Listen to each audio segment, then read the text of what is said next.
Hi, my name is Morgana Mckenzie and I'm a cinematographer based in Toronto.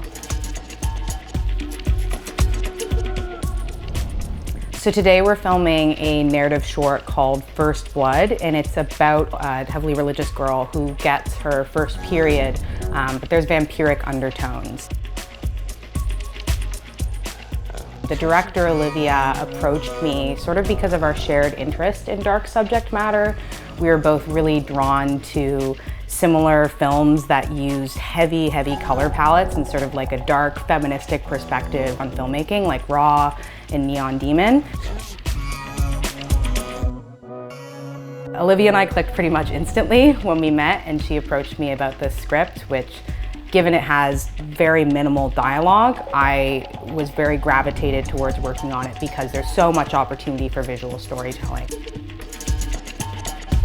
All of our interiors, we've chosen a handheld approach that is quite subtle. They're these handheld statics, and we're often letting the talent sort of coming in and out of frame. I think especially at the beginning of the film, we want to be really observational as this girl discovers what her period is and navigates what her relationship with having her period is like.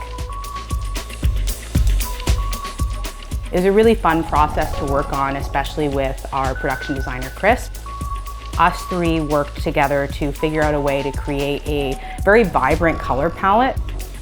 The character, she really likes pink tones, but we didn't want that to feel overly, overly classical of what you would think a woman would look like. We wanted these pink tones in post to render these sort of like dark, muted tones. There's like an earthiness to them that I don't think we typically see in like girly tween bedrooms.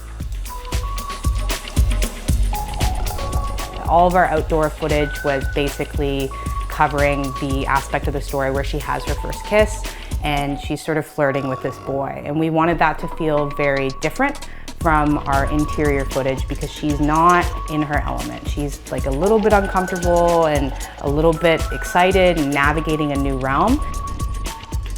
And then as the film progresses, we start to follow her more, following her movements and sort of being immersed in her psyche. In the climax point of the film, I'm basically going to be following the puck and following the action and following her every movement as she sort of roams through the bathroom.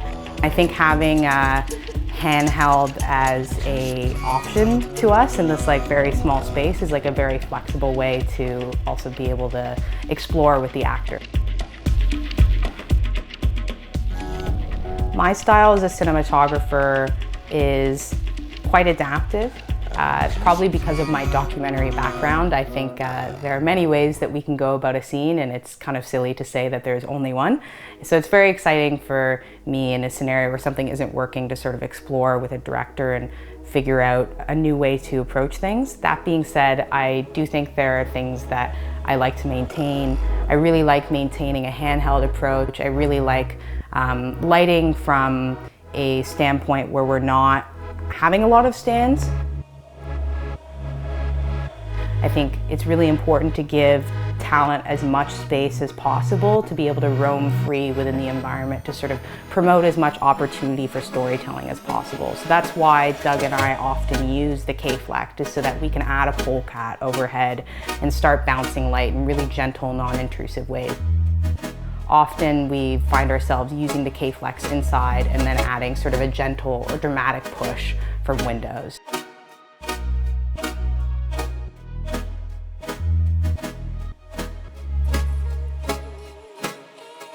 I didn't know that a director and cinematographer were two different things, so I shot my own short films, and by the time somebody finally said to me, you're free, you don't need to shoot this, I realized that filmmaking was always about the visual aspect for me. It was always about operating the camera and being with the actors and the talent. Those self-directed short films gave me a lot of space to like play and explore at like a very young age, and like really helped me build a portfolio as a cinematographer. Yeah, thanks. I appreciate that. Okay, cool. Yeah.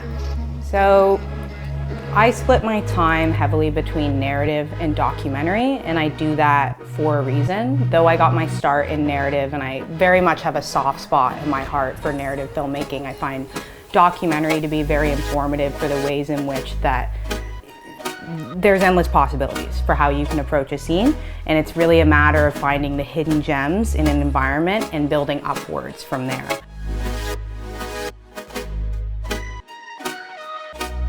My first instinct as a cinematographer is to build upwards with color. That probably also comes from my part-time work as a colorist, but color palette is like a very important part of cinematography for me. So often I'll have like really in-depth conversations with the production designer and the director on how that we can utilize color in like subtle or dramatic ways to sort of convey tone in the course of the film. And especially in dark subject matter, which I'm very, very interested in, I find color is a really good way to infuse beauty into this very like sometimes really horrible situations that you're depicting on camera in the story. Like it can be a very gruesome scene and narratively dark, but there's still so much beauty in that. And I think I'm really stimulated by the idea of, as a cinematographer, finding beauty and like color in dark subject matter.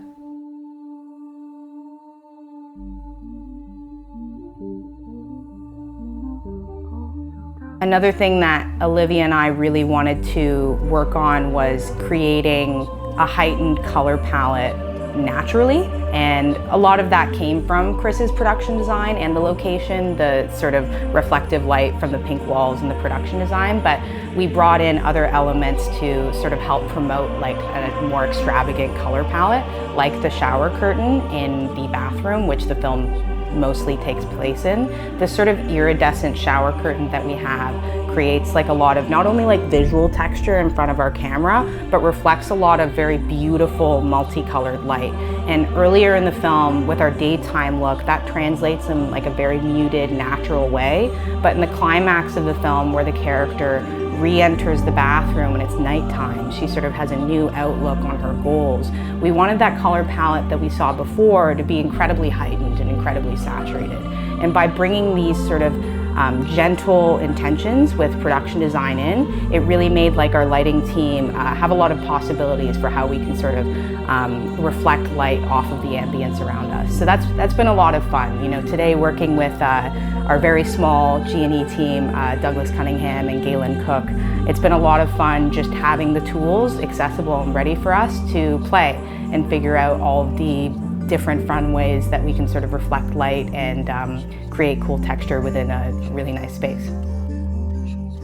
The lighting approach on this project makes use of the K-Flex system, which my gaffer Douglas Cunningham and I use quite often. I really like the K-Flex system because I think it's a very nice and gentle way to reflect light in either sort of a hard and soft manner that can be used globally for a face or the bigger aspect of a scene, or very texturally. Often we'll add what we call dapples to the wall to sort of create either obvious texture that looks like either like trees coming through a window, or just sort of subtly highlight items on a wall. We've made use of the 600D to add a very gentle push through our windows. We aren't looking for anything extreme or any sort of God rays, but having the 600D is a very flexible and affordable way to just add like a little nudge through the window that sort of kicks off the face that is really nice and sort of like a naturalistic, low contrast look that we're trying to achieve today. And the Titan tubes have been so helpful as like a really, really quick way to infuse color in the places where we're not quite achieving that sort of blue tone in our shadows. We've made use of the Titan tubes in other areas like the shower as a backlight, or to sort of like further bounce off of the iridescent shower curtain for our color palette. But yeah, the Titan tubes are just so killer to be able to quickly set something up in like a really flexible, small environment like this residential home. People are a little bit hesitant sometimes to bake in a look in camera because there's this idea that, but you can achieve that later in post. And though as a colorist, I entirely agree.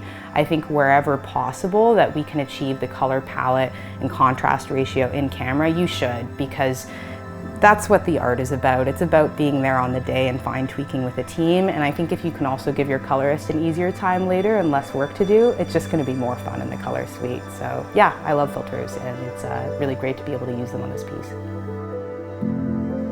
Today we're using my C300 Mark II with my wooden camera interchangeable mount for a PL. And that is such a blessing to have because it means that I can really broaden my options in terms of lensing. Today is my first time using the K35s, which I'm loving so far. I mean, they're really lightweight, which as someone who chooses to approach environments predominantly handheld is definitely helpful. But they have like a really nice sort of contrast level to them that I can't quite articulate, but I think is particularly perfect for the creative of this film. I think it also complements the filtration combination that we have in front of the lens. Inside, we're using a lot of ultra-con and low-con, which I like to use in sort of subtle narrative environments where I just want to promote a little bit more shadow separation later once we're in the color grade. The ultra-con filter is a very nice way to use the ambient light both in the environment and within the frame to sort of redistribute throughout our image, redistribute that contrast. And it does it in like a very subtle way that isn't overly invasive or destructive, and there isn't a lot of halation. Thank you so much for joining me today. It's such a pleasure to be able to use Ontario Camera's gear. I think especially in low budget production, having a vendor that has your back and really is creative forward and ensuring you have the tools you need just goes such a long way on the day. So yeah, thank you so much for joining, and I hope you learned something.